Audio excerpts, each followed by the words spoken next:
Welcome, everyone. I'm so glad you could join us today. My name's Aline Sigler. I'm with Provider Outreach and Education. Also on the line with me today is Ashley Dakota and Shakura Harris. They're helping me behind the scenes. Ashley's serving as my co-host, so I do want to thank her so much for her assistance today. The purpose of today's webinar, as you can see here, is to take a look at the inquiries menu within direct data entry, which is also known as DDE. There's a lot of acronyms in Medicare, and right off the bat, we're starting off with one, DDE, direct data entry. And direct data entry is a part of the fiscal intermediary standard system. And so that's what we're going to be taking a look at. It's part of a series that we're doing that's focusing on navigating and using direct data entry. We have other courses on how to check eligibility, moving around in the system. We'll have a course on entering claims, correcting claims, and then we started out this series with one on background information and how to get started with DDE. If you weren't able to join us live for any of our past events, they are all going to be available as an encore. So if you want to watch it, rewatch it, or you want to pass the information on to someone else that you work with, you could do that. We want to make sure that the information and the education is available for everyone who's interested in learning more about DDE. And I know that that's why you're all here today. In our time together, what we're going to do is we're going to review a lot of the different menu selections that are available to DDE users. Along the way, we're going to share some tips and tricks. Hopefully, those will help you learn more about DDE, what its capabilities are, and its functionalities, but those little tips and tricks that we've learned along the way as we too have worked with DDE. Now, to get into the DDE inquiries submenu, that's what we're going to talk about next. Is we're going to start with the DDE main menu. I realize that some of you may have been using DDE for years. You know it like the back of your hand. You're just here to see if there's anything new that you can pick up on. Some of you might be brand new. You might, literally have just gotten access to DDE and you're not sure where to go or what to do. Some of you are in the middle, and that's okay. When we're showing you, I know they're not the prettiest, it's not the most aesthetically pleasing system, but it is functional. And so I have a screenshot here of the direct data entry main menu.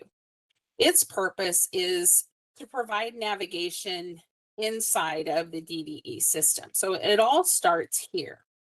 Now, one I want to point out, if you're not familiar, that all screens are referred to or named by a map number in the top left-hand corner, like you see here. This one is map 1701. That's the name of this screen. So when you go into the DDE manual and you see a map number referenced, that's what that means, and that's where you can find it. Now, the main menu is, like I said, map 1701, and that's just an example. As you see different screenshots in our presentation today, you'll see that they all have a different number or a different name. So on this screen, you see the different menu selections. To select inquiries, which is the first selection listed here, you're going to go down to the bottom of the screen. You're going to use your tab key. That's part of what we learned in our navigation course, is using your tab key and going to the next available field. You're going to put in 1 or 01 and press enter. I will tell you, our first tip is the 0 is not required. You could tab to enter menu selection and just put in a 1 and press enter. Same thing would happen. The 0 is not required. I just typed it verbatim. So once you press enter, then these are the different submenu selections that you have to choose from within the inquiries menu. Now, in the sake of time today, we're not going to be able to look at every single one of them, but we're going to explore several. Each of them have a 2-digit code that's associated with them. Off to the right, so you see they each have a selection as well that goes along with them. So what you'll do is you'll choose one you need. Again, you're going to tab down to this enter menu selection field, put in whichever one you want and press enter, and it'll take you right to that submenu. So we're just going to start at the top in the left column and work our way down. So the very first one you see is submenu 10, which is beneficiary / CWF. CWF stands for Common Working File. And what Common Working File is, if you think of it as a single data source for Medicare entities, and by entities, I mean providers and contractors, this is where we can verify beneficiary eligibility and utilization information. It's actually the only place in the fee-for-service claims processing system where you can find full beneficiary information. So this is why sometimes you may hear this referred to as the patient's master record. Examples of the type of information it contains are listed here. So you can find things like the current A and B entitlement, as well as the effective and possibly termination dates. You know, not everyone has Part A and Part B, and they don't always start on the same date, sometimes not even in the same year, depending on that patient's entitlement and enrollment.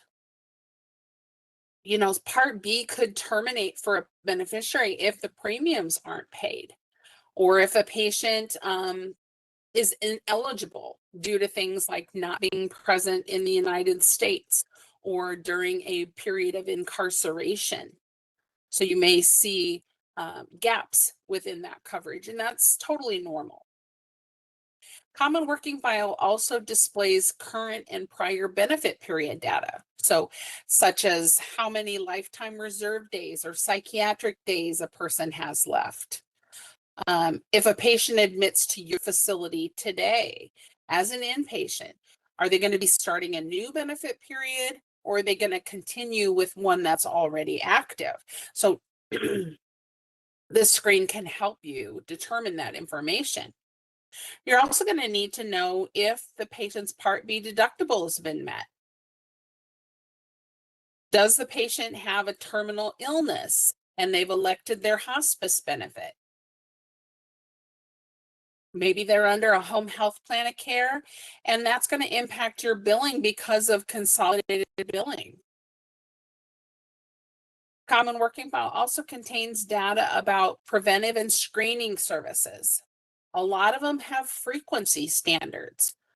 So you might need to go in there and see when they had their last test or when they're eligible for their next one, depending on what the service is that you're looking for.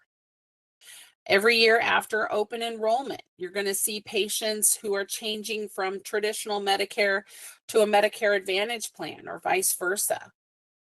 Maybe they're transitioning from one Medicare Advantage plan to another one. These are all important pieces of the puzzle that you're going to need to know depending on what your role is at your facility. The direct data entry manual gives more detailed instructions on how to access this information, along with screenshots also in a lot of cases. Depending on your vendor that your office or your facility uses, this process for obtaining beneficiary eligibility might be partially automated. It also could, you could have a customized view that differs from what you're used to seeing and what the screenshots in the manual actually look like. So keep that in mind as well.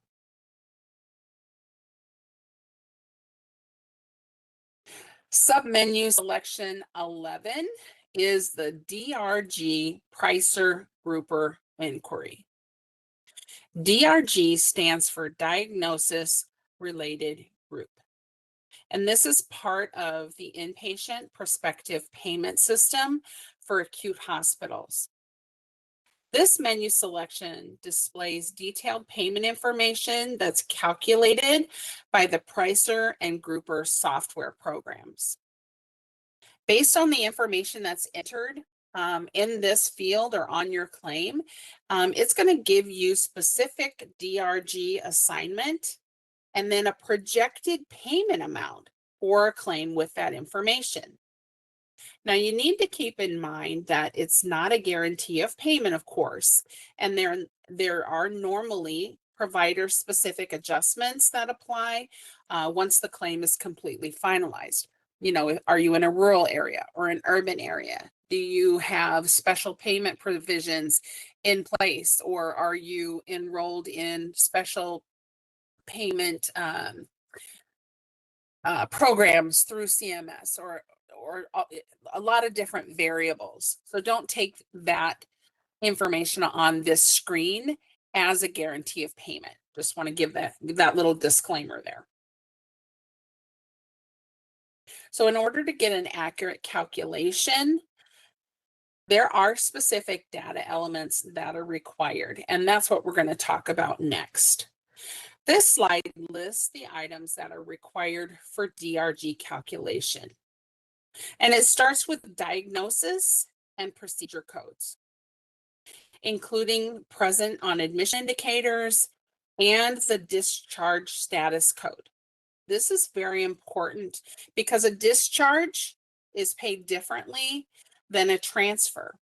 And a transfer to another PPS facility even has different payment rules applied to it.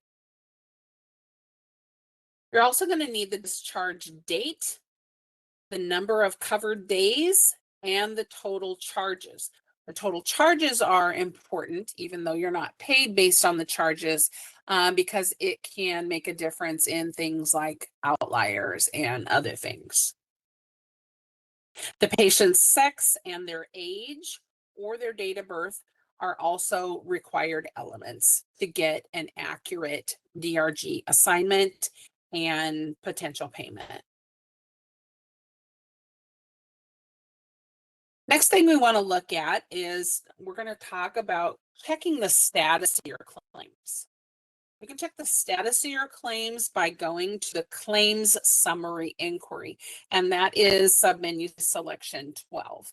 On a lot of the slides today, I've given you the name or the number of that submenu in addition to the title of it. So 12 is the claim summary inquiry. And this shows you the claim history for all pending and processed claims. You can search for claims by Medicare number, by type of bill, or status location. So for example, you can look at all of your return to provider claims, or everything that's in medical review, or everything that's on the payment floor, just for example. Then you can further narrow down your search by entering from and through dates. So if you want to look at, let's say, all the claims that you had for July or June of this year, and you want to look at all of those and see where they're at, it really is up to you. Some of you may prefer to just see the whole list and then page through, and that's perfectly acceptable also. Others, maybe hospitals I'm thinking of, maybe you want to see all of your inpatient claims first, and then you want to look at all your outpatient claims. It's really whatever works best for you. Since I'm not a provider and I don't personally have access to DDE, I am a little bit limited in the screen captures that I can show you, but I did my best here. And depending on your volume of Medicare claims on any given day, you're probably going to have pages and pages of claims out here. So it makes sense to sort them somehow. But you can scroll through by using your F5 and F6 keys. Again, we learned about that in our navigation course. So it's whatever works for you and whatever you need to see. To view any particular claim in the list, you're going to tab to the SEL field, which is right here. SEL stands for select. And as you get into DDE, you're going to notice that not all of the abbreviations or acronyms that are used within DDE are quote unquote standard or normal. And so we want to make sure that we're just telling you SEL stands for select. So you'll tab to the SEL field in front of whatever claim you want to look at. Place an S there because the S also stands for select, and then press enter. I just used red font on or red circles on some of these fields so that you can see some of the things that you can sort by a particular NPI number, by a particular Medicare ID. MID stands for Medicare ID number. Status location is another thing if you want to look at all your claims that are, like I said, in return to provider location or in medical review, or if you want to look at all of your inpatient claims, then your outpatient claims, whatever the case may be. So just try to draw your eyes to some of those different fields. So then selecting a claim, again, tabbing in front of it, placing an S, pressing enter. And that's going to then open that up for viewing. Now we're talking about the inquiry menu today. So we can only look at the claims here. We can't actually make any changes. There's a separate class and a separate session for correcting claims. So when you get into a claim and like I said, it opens up and you're looking at that claim detail, you're going to use your F8 key to page through the claim.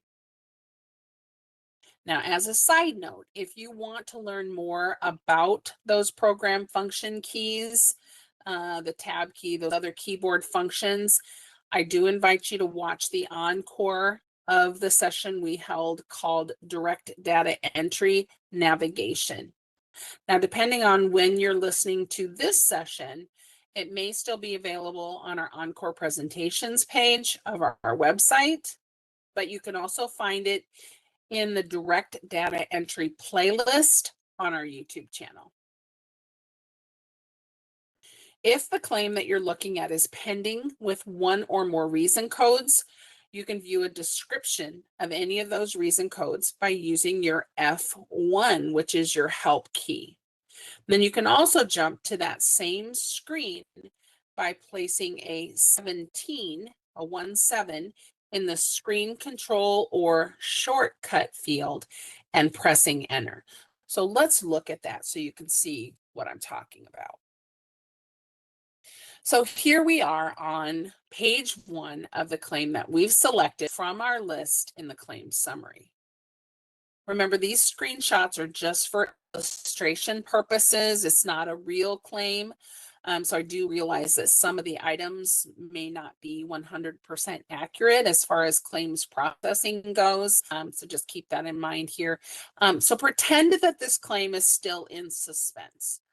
We know it's not in suspense because the status location is P for processed. But again, we're pretending that this claim is still pending. And it has 2 different reason codes down here in the lower left corner. You may have 1, you may have 2, you may have several. reason codes on any particular claim, depending on what's going on with it. So from here, I can press F1, again, that's your help key, to see a description of that first reason code that I have circled there. But I could also put my cursor on a second or subsequent reason code. I could literally, I lost my cursor. I could go down here and click and place my cursor there and press F1. Then it would give me a description of that second or subsequent reason code. Another option then is to utilize the screen control field, SC. I call it shortcut because that's truly what it is to me, because I can use it as a shortcut to go to any of the other submenus. It's really a better representation to me of what that field does. So up there in that top left corner, I have it circled for you. When I worked in the claims department and I discovered this field, there's a lot of fields on this page that I'm not sure of what it is or what it's for. And I was a little bit scared to mess with things that I wasn't sure of. But when I realized I could jump out to any submenu within DDE from here, I tell you, it was really eye-opening for me. Now, remember when we looked at the all inquiry submenu selections? Let me go back there real quick. Now, when we looked at this one here, and I told you that they each had a number code, right? Okay, they each have one. Reason codes are number 17. So if we go back to our claim page, that's why there's a 17 in the shortcut field. So you can either press F1 and see a description of this reason code, or you can jump to shortcut 17. Really is up to you and whatever works best for you. So if I enter 17 up here in the shortcut field and I press enter, then it's going to go to the same exact screen. Either way, F1 or 17. Reason codes are one thing because you can use your F1 key. You can look at the narrative. You can press F3 to go back or return to your claim. But what if I wanted to look at the revenue code file, which is 13, or I wanted to look up an ICD-10 code, which is submenu 1B. Instead of backing out of the claim and claim summary, back to the menu, choosing the file I wanted, looking up the info I needed, backing out, going back to the claim summary, sorting it, finding that same claim again, opening that claim, and then going back to the page that I was viewing, I can just pop my cursor up to that shortcut field, type 13 for revenue code or 1B for the ICD-10 codes, press enter, and then boom, I get the info I need, hit F3, and I'm right back in the claim where I was. So I get a little excited about sharing some of those shortcuts and tips with you because it made a difference in my claims processing, and I hope it will make a difference for you too and make your job easier. Okay, I got a little sidetracked there. So here we are on page 1, and we want to look at the reason code narrative. So whether we use F1 or we use shortcut 17, we get this same screen. This is the screen that gives a description and possible resolution for reason codes on suspended claims or messages on finalized claims. Now, every reason code points to a specific status. So our example here, this is the first reason code that was on our claim that we were just looking at. And here is the status location, and status location T. I realize you may not have gotten this far in your training yet, but T stands for returned. So any claim that gets a reason code 31201 is going to be returned to provider. Now this screen also tells you whether the reason code or the edit is applied at the claim or the line level. And that information is way over here to the right. C for claim, L for line, and you see this reason code is applied. It's the whole claim, not just one particular line of the claim, the whole claim. So it's some additional information for you there. Now, for claims that have more than one reason code, you could place your cursor right here and then type that subsequent reason code if you made note of it and press enter. Or like I said before, you just place your cursor under that subsequent reason code and then press F1, and then you see the narrative for that second or subsequent one. So there's different ways to get the same information. So from here, once you see the information, we see this reason code. On the first occurrence code, the date exceeds the through date, correct and resubmit if appropriate. So you're checking the claim, you want to see what the reason code is and what you need to do for it. Then you press F3, you're back at your claim, and then you can use your F8 key to go to the next page, which is claims page 2. And page 2 is where all your charges are. Now, our example here only has one line, but you could have many, many lines of revenue depending on your facility type and what you bill for and the number of days that your claim spans. To scroll through the lines, you're going to use your F6 key. That scrolls forward. You'll know you've reached the end when you see the line with a 0001. That's your total line.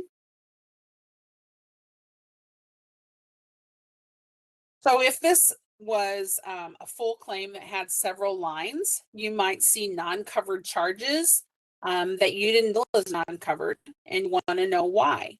What you can do then, you can look at more detailed information for each line of revenue by pressing F2 or F11 twice. One moment. So by pressing F2 or F11 twice, it's automatically going to take you to your first line of revenue, and it's going to give you a detail of that line.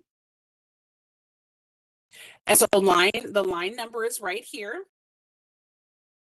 If you have multiple lines, you can use your F6 key to move forward within those lines and press enter if you know a specific line number that you want to look at. Like, let's say you wanted to look at line 5. You could place your cursor right here, type 5 and press enter, and it would take you to that line, just as an example.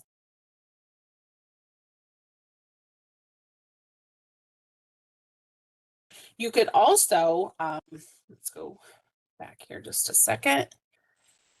If there were multiple lines, you could also put your cursor in the first space, of that line number and then press enter. It would still take you to that same detail and a detail of that particular line. Now, reason codes that are applied at the line level can also be seen down here. So if there was a line item reason code, see the arrow right here, it would be in this area right here. Because each reason code, again, is assigned at the claim or the line level. And I didn't have an example of one of those that had one at the line level, but that's where you would see them. And this is kind of off topic, but another thing on this particular screen, this claim detail, is this field right here. TPE to TPE. That stands for tape to tape. We have a TPE, Targeted Probe and Educate program for medical review, totally separate. This is what's known as the tape to tape field. And as we learn about corrections and adjustments, that field's going to be important. But I just wanted to point it out since we were here. We're going to learn more about that later. So from here, then we can F3 back to claim page 2. And then press F8 to continue paging through that claim. There are multiple pages, but just showing you how to maneuver a little bit and using that claim summary. Now, next I want to discuss submenu 13, which is revenue codes. This screen displays data that you might need for revenue code processing. The revenue code table provides information regarding revenue codes that are billable for certain types of bills within the FIS system. It's going to tell you whether the revenue code requires a HCPCS, units, or a rate when billing. It also is going to show you the effective and termination dates if they're applicable. When accessing information about a certain revenue code, you're going to want to enter 4 digits, with the first digit being a 0. So as an example, for the emergency room, you're going to enter 0450 or 0300 for laboratory instead of just 300 like you might be used to. So just another tip there for you. The next submenu that we're going to review is 16, adjustment reason codes. Adjustment reason codes are a 2-digit code that identifies the reason for performing an adjustment. And don't worry if you don't know what an adjustment is yet. As you go forward with learning about DDE, these will fall into place for you. The claim change reason codes, those are those what we call quote unquote D codes that we put in the condition code field. And the adjustment reason code then supplements that, and it gives the system and essentially CMS more information, more detail on why you're adjusting an already processed claim. I provided a pretty common example here. We have a D1 condition code, which is used to request a change in charges. And then the SA adjustment reason code indicates an increase in covered charges, and an SB indicates a decrease. When you go to the adjustment reason code screen within DDE, initially it's blank. So if you want to look at the list because you're not sure which code you need, you can press enter again, and then you'll see the whole list, and then you can scroll through that list using your F6 key. Another thing that you can do is you can type in a specific code and press enter if you want to verify the definition of a particular code. Like, I think it's this, but I just want to be sure. So you put that code in, hit enter, it gives you a description. So that can be useful for you too, especially if you're going to be responsible for follow-up and for correcting and adjusting and things like that. So as we go down the list of the submenus, submenu 17 is next, and it's the reason code file, but we've already looked at that and we've talked about it a little bit. So I'm just going to leave this slide here for you to review and move on. Now, this is a big one here, and I think this is important to spend a little time on. This is 56, the claim count summary. This list and lets you see the total claim count and total dollar amount by status location. So it's kind of like a snapshot of your claims. So you could use this to check the status of your claims. You could track your cash flow, or you could identify possible problem situations. If you're responsible for any of those things, this screen might be helpful for you. Depending on the volume of claims that your facility bills to Medicare, we do recommend checking status of your claims on a daily basis. But you know how many claims you have in the system at any given time and how you need to check them. So that's kind of a business decision on your end. You should actually see your claims move smoothly from one status location to another until they reach final adjudication. So you should actually see the numbers of your claims in each of the status locations kind of rise and fall on a pretty steady basis.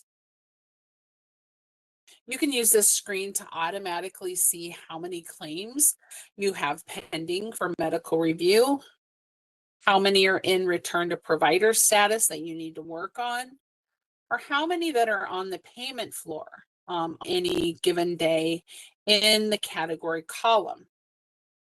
Now, the category column, which is this column right here, CAT stands for category.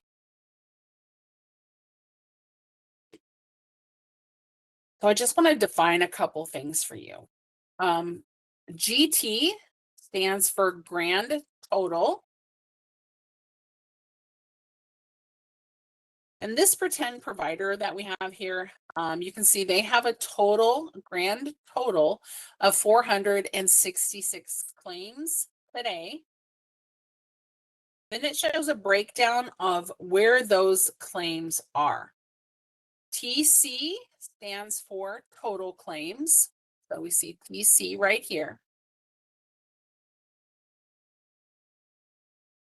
And that means total claims in a particular status location. And then it breaks it down by bill type. So it's giving you the first 2 digits of the bill type.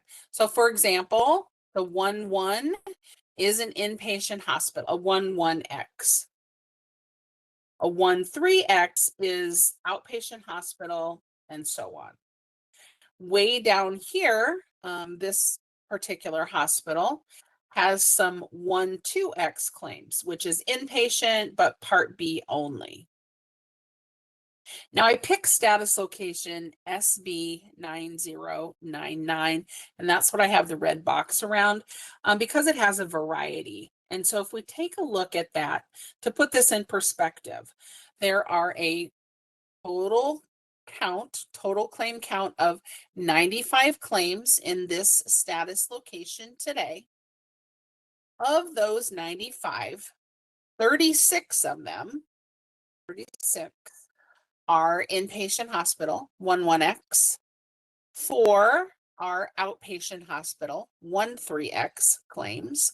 And then there are 55 that are 14X, which are our non-patient or our laboratory claims.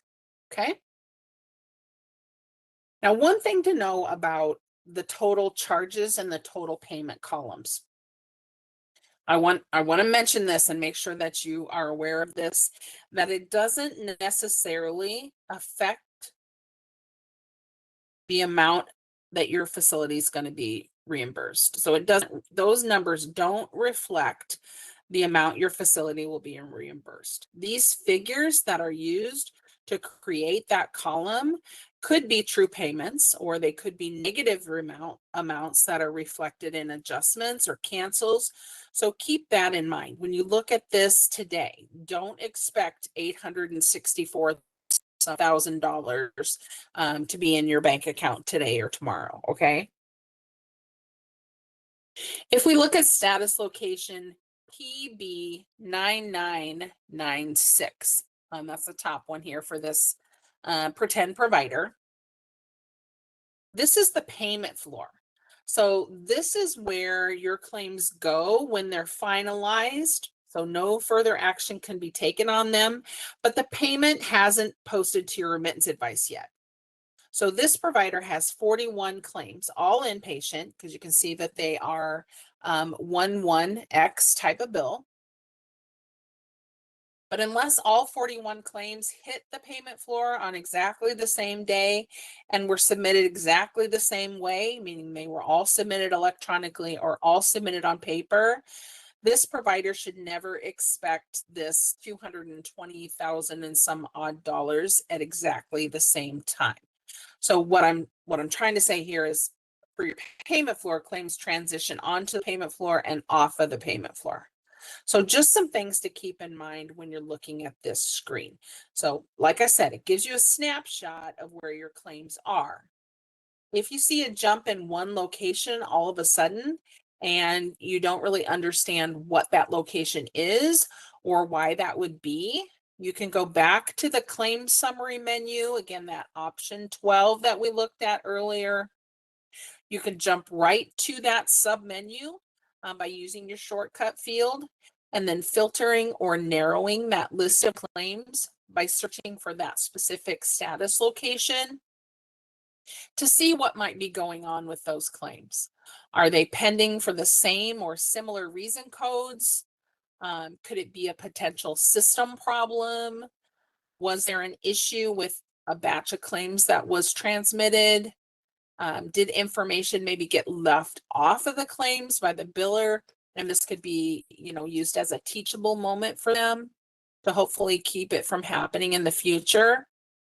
This screen's also a quick way to see if you have any claims pending for medical review by looking for status location SB 6000, 6001, 6099, or SMRDOC. So there's a lot of potential uses for the information that's available in the claim count summary. And in my opinion, it's underused and underrated. But I think that's because providers aren't really sure what it is and how to use it. So hopefully I've given you some ideas there. All right, a couple more inquiry files that I want to tell you about. 68 is the American National Standards Institute, or ANSI reason code file. ANSI reason codes appear on your remittance advice. So they're technically not part of DDE or billing, but this inquiry screen allows you to research the narrative associated with certain codes. In this screen, you can enter a specific code or a particular category of codes, let's say A for appeals, and you could see a description of the different reason codes and find out more about them. Submenu FI is check history. And this shows you the 3 most current payments to a particular PTAN provider number by check or electronic funds transfer. Most providers get payments via EFT, but there could be instances where a paper check is issued. When looking at the check number field, the first few characters differentiate an EFT versus a paper check. This screen also displays the date the payments were issued and, of course, the amount. The last one we have time for today is 1E, and it's the new HCPC screen. Now, I do know, and I'm sure a lot of you do too, that the correct acronym is HCPCS with an S at the end. But in DDE, let me just jump back there real quick. The menu actually says the new HCPC screen. So I just typed it verbatim.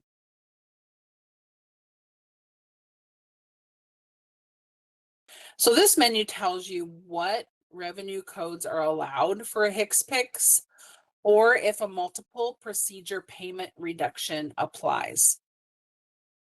If it does, there's going to be a 5 in the multiple services indicator, or MSI field. And this corresponds to a 5 in the Medicare physician fee schedule, where it's also a 5. In addition to entering the HCPCS that you want to look up, you're going to need other pieces of information that are shown here. I have listed out for you in order to get accurate information in return. So you're going to need your locality, or the carrier on locality, or your provider number. Then you're going to press F11 to display rate information for certain outpatient services. I hope looking at a few of those inquiry screens has given you more information on how you can get more information to do your job more efficiently. I do like to always show you where you can get more information on the topics that we've covered. And this slide gives you links to a couple items that I'm sure that you're going to find very useful. And the first one is the DDE manual. So the DDE manual is a really great resource for you. It's going to walk you through all the different items that we're talking about, give you screenshots, and there's a whole section, as you can see, about the inquiries menus, the different submenus that are within them. Many of them do include screenshots, like I said, and the table of contents, this is just a screenshot, obviously, but when you go to our website and you click on the manual, the table of contents is actually hyperlinked for you. So you can jump right to the section that you're interested in. The second resource that I have for you is an article on our website titled Direct Data Entry Overview. And this is where you can learn about accessing DDE, the forms that are required to get started, how to connect to DDE, how to get help with your passwords, logging in, navigation, all the things. So this is a really great resource for you as well. Now that brings us to the end of the information that I specifically wanted to share with you. And so here we are at our questions and answers section. During registration, we had a question from Becky, and she said, what reports should a supervisor, manager, director be reviewing to make sure things are moving through DDE? And I want to thank you, Becky, for that question. It's a great question. And although it's not part of our discussion today, hopefully using the claim summary and the claim count summary have given you some tools for checking on the status of your claims. The DDE manual also has a section about the different reports here. If you want to learn more about them, you can check that there too. And now I want to check in with Ashley and see if anybody's got any questions for me while we're all together. Ashley? Elaine, we just had one question come into the chat, and this question asked, what does AD stand for in CAT or CAT? Read that for me one more time, please. It says, what does AD stand for in, it says CAT. Okay, let me find that screen here. I think that is within the claim count summary. Let me see if I find it here. I'm not sure. I'm going to have to do some research on that question. I do appreciate your question, but unfortunately, I'm not sure what you mean. So I might have to contact you for additional information so that I can get that answered for you. I'm sorry. Anything else? That was the only question. All right. Thank you. I'm going to move on here. We have a couple pieces of information for you, so I hope you'll stick with us to get this information because it's good stuff. At WPS, we do receive a lot of overpayment notifications, and we send out a lot of notifications and refund requests. Providers are sending money back to us. And we know that you want to repay Medicare in a timely manner, but there can be delays if you use an incorrect or outdated form. So we just want to make you aware of this. Missing information or sending a check without explanation are other reasons that can cause a delay. So to avoid this, consider using our SecureNet Access portal, SNAP, our provider portal. We have functions in there called refunds and overpayment claim adjustments. So those will allow fast and efficient processing of your overpayments and getting your refunds credited to Medicare. There are times when you're not able to use the online portal features, and we recognize that. Instead, you might choose to send a paper request and a paper check. And if so, we recommend including the correct form that's available on our website. I'll have Ashley place a link to an article on our website. It's going to help you determine which action or form to use. Getting a check in, getting it to the right department, to the right place, knowing what that check is for so that we can apply it correctly is so important. This slide is an announcement about a change to the mail delivery for Part A appeals notifications, appeals that are submitted in SNAP. Prior to June 1st, correspondence was mailed. And since June 1st, correspondence on appeals submitted via SNAP are now sent in the system. So effective, all providers with an active SNAP account who submit their appeal requests through the portal are going to receive their decision letters through the portal. Now, once a decision is made, we're going to notify you by email regarding that decision on your appeal, and then you'll have immediate access to that appeal correspondence. So you'll know right away. So just want to make sure everybody's aware of that. This is an announcement about our National ABMAC Ambulance Supplier and Contractor Coalition webinar. It's coming up later this year, but it is open for registration now. It's going to be held virtually on Wednesday, September 16th from 12 to 2 Central Time, which is 1 to 3 Eastern Time. All of the MACs across the country are going to come together. They're going to present information on current medical review and additional documentation requests for ambulance providers and suppliers. We're going to be talking about the comprehensive error rate testing program and the findings for ambulance providers. When you register, you'll have the opportunity to submit questions. So there will be a live question and answer session also during that webinar. If you want to learn more about that coalition, you can visit the page on our website. And even if this event doesn't pertain to you and your job, if you'd help us spread the word, if you belong to any organizations or associations that can help spread the word, we'd appreciate that. Please take a few minutes following this event to give us a survey feedback. Tell us what you liked about the class and what we could do better, and give us suggestions for topics for future education. You have a few options depending on what your preference is. You can use the link in the chat, or when you exit the webinar, you're going to be asked to go to an external site. And that external site is the CMS page for the survey. And that message is going to look like the top picture here on this slide. It's going to have the triangle and the continue button. It's not clear if that's the first time you're seeing it, but it just wants to take you to that survey. So hopefully you'll take that opportunity to give us your feedback. If you're listening to this class as an encore, as a recording, you're going to see a different box. It's going to appear and it's going to look like the bottom picture here with the finger and the stars.